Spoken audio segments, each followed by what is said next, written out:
to a Chesapeake Public Schools Family Empowerment webinar presented by the Office of Family and Community Engagement. Our office, which is part of the Department of Engagement, aims to build meaningful partnerships that inspire, engage, and empower families, educators, and community organizations to support the initiatives of Chesapeake Public Schools. You can reach us at our main phone line or via email at the contact information listed on the screen. Thank you for joining us, and we look forward to working together to strengthen our community and support our students. Our goal is to continue providing families with valuable webinars, events, and information to empower them in the educational setting. We're excited to offer our families the Peak Parent University course catalog, which provides an overview of all of our events for the school year. Here, you can also catch up on pre-recorded webinars, explore a wide range of educational resources, and make valuable community connections to enhance your family's well-being. Please take a moment to scan the QR code, which will give you access to our Peak Parent University. This will provide you with monthly updates, including descriptions, times, and locations of upcoming events. You can also go to cpschools.com and in the search menu, type Peak Parent University. Thank you for joining us for the Navigating the 2E Journey webinar. We're excited to welcome our panelists from Chesapeake Public Schools Department of Exceptional Learning, Ms. Jenny Culpepper, who serves as the Twice Exceptional Learning Development Specialist. Welcome, Jenny, and thank you for being here. Hi, I'm Jenny Culpepper, Twice Exceptional Learning Development Specialist with Chesapeake Public Schools. This webinar is designed for parents navigating the 2E journey.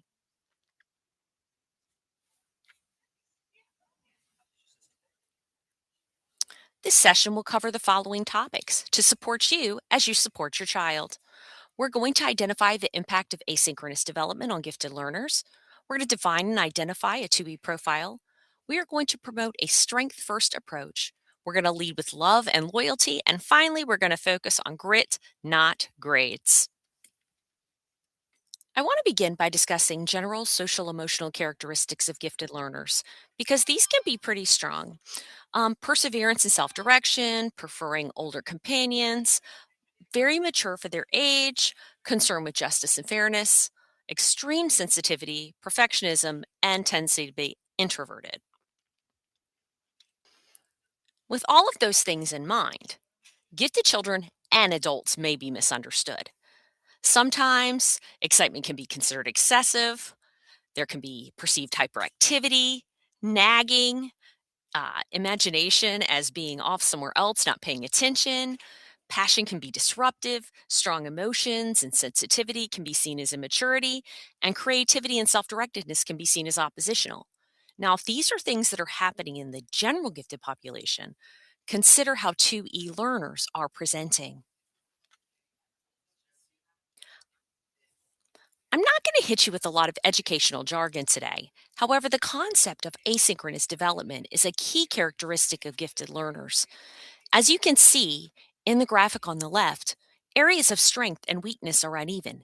This is even more pronounced for 2E learners.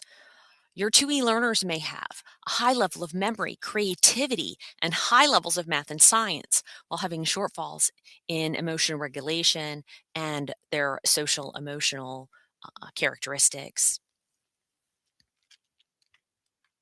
What does 2E mean? Twice exceptional, also known as 2E, is when students exhibit significant characteristics of both giftedness and a disability. Twice exceptional students differ from underachieving gifted students, and that there's an identified disability that could be creating those feelings of frustration and motivational challenges that we see with 2E students in the classroom. Another word that you'll hear is neurodivergence.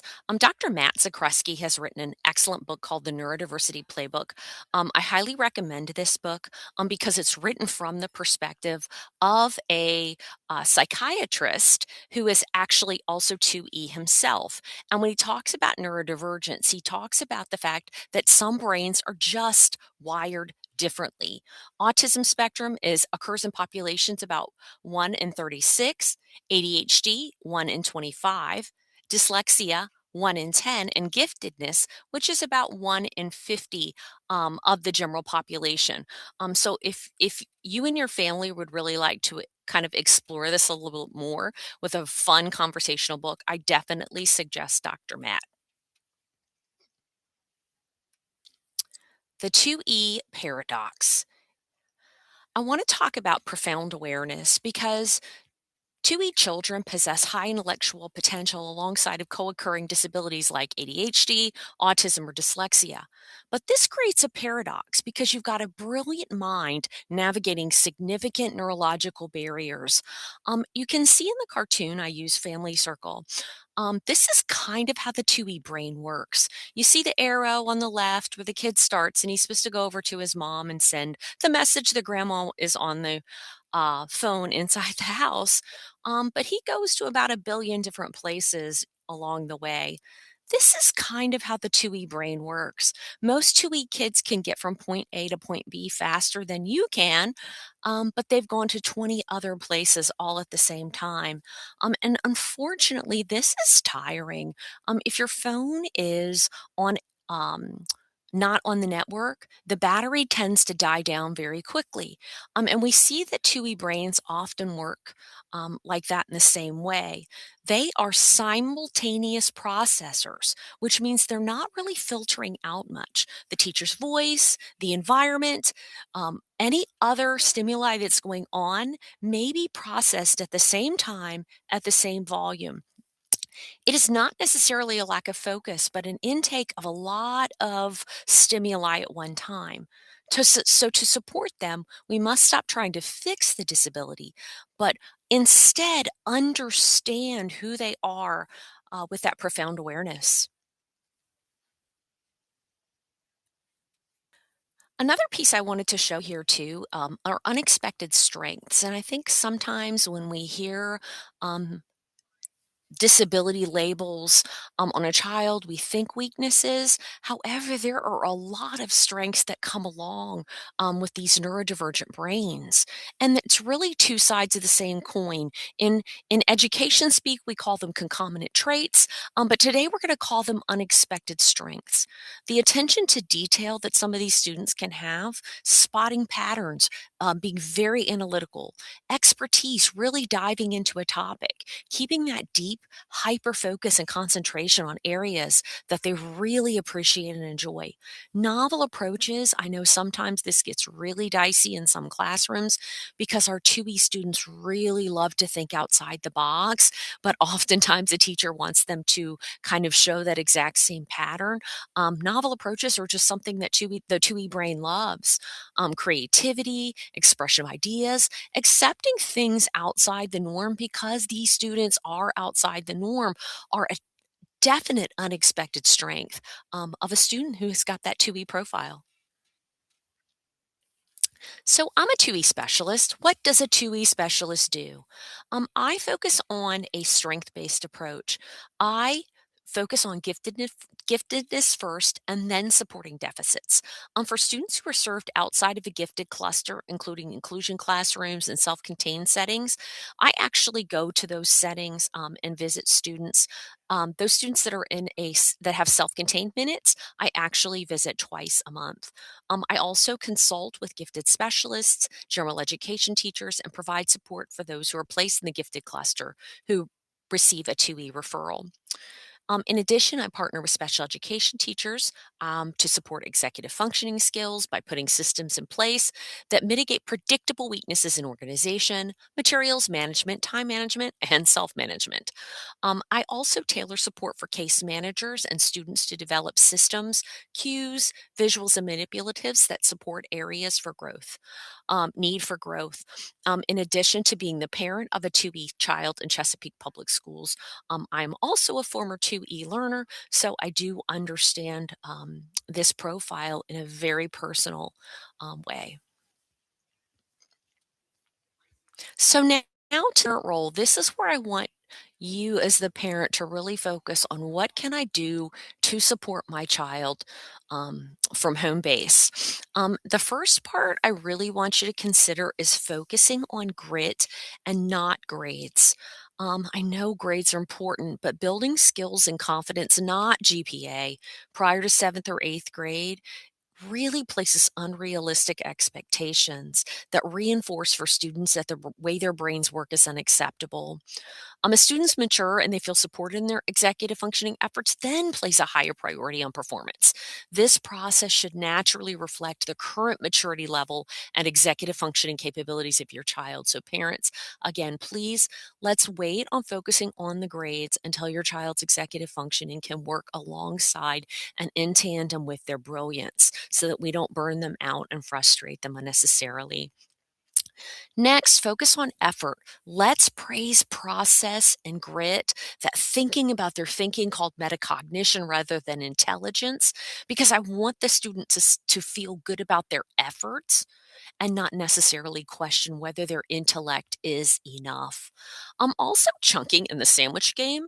As a parent, I really think that this could help you understand how your child's brain works by teaching micro planning.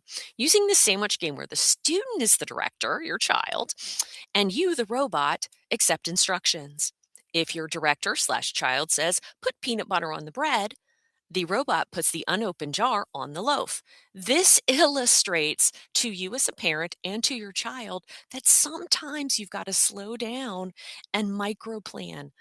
You may need to have 3 steps if another person has 1 step, because the way your brain works is so literal that you need some extra.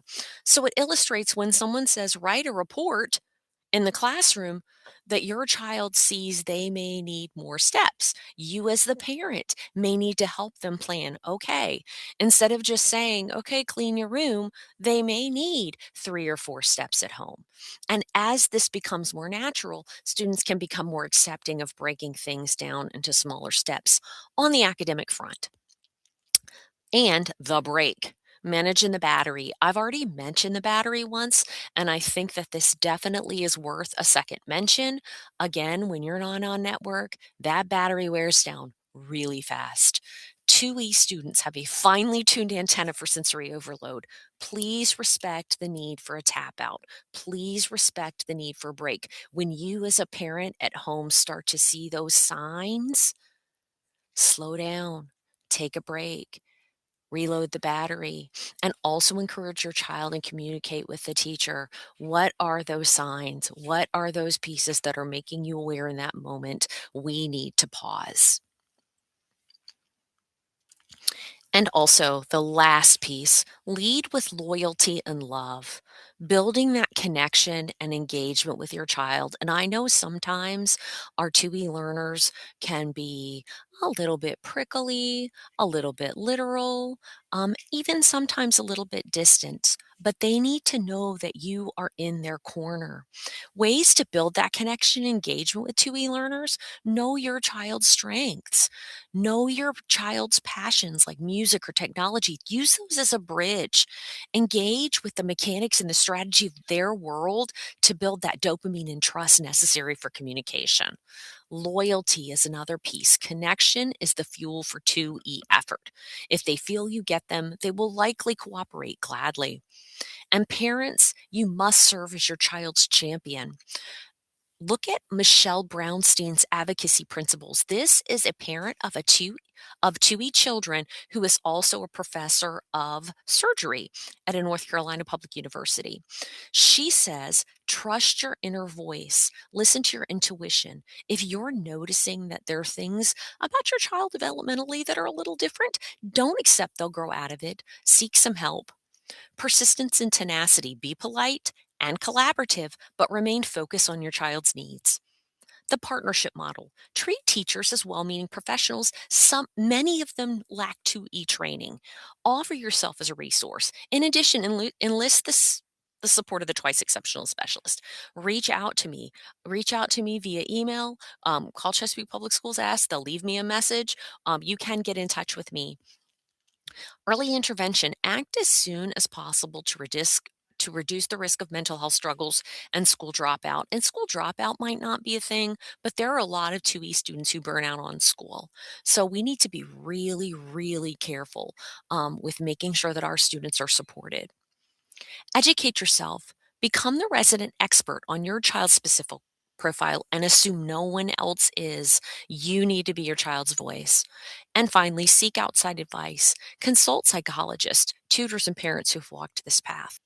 I also suggest that you check out the Neurodiversity podcast by Emily Kircher Morris. She's an author, licensed professional counselor, and a specialist in the field of neurodiversity and twice exceptionality. And you will have a link to her podcast on the resource page, which is next. I do thank you for joining and listening today. If you click on the QR code at the top right of the screen, you will get access to the resource page. Both Dr. Brownstein's article is linked there, as well as Emily Kircher Morris's podcast. Thank you so much. And again, please reach out to me if you would like any support. Thank you so much, Jenny, for your wealth of information on this topic. Should you have any more questions about this webinar or need additional information and or resources, please contact us at FACE, F-A-C-E, at cpschools.com. Keep in mind that Let's Talk is the perfect two-way communication for any comments, questions, suggestions, or concerns that you may have. Also, you can stay connected to Chesapeake Public Schools through the different platforms that are listed on the screen. Make sure you scan the QR code to download our app to receive notifications about important events. Remember, families and communities work better together.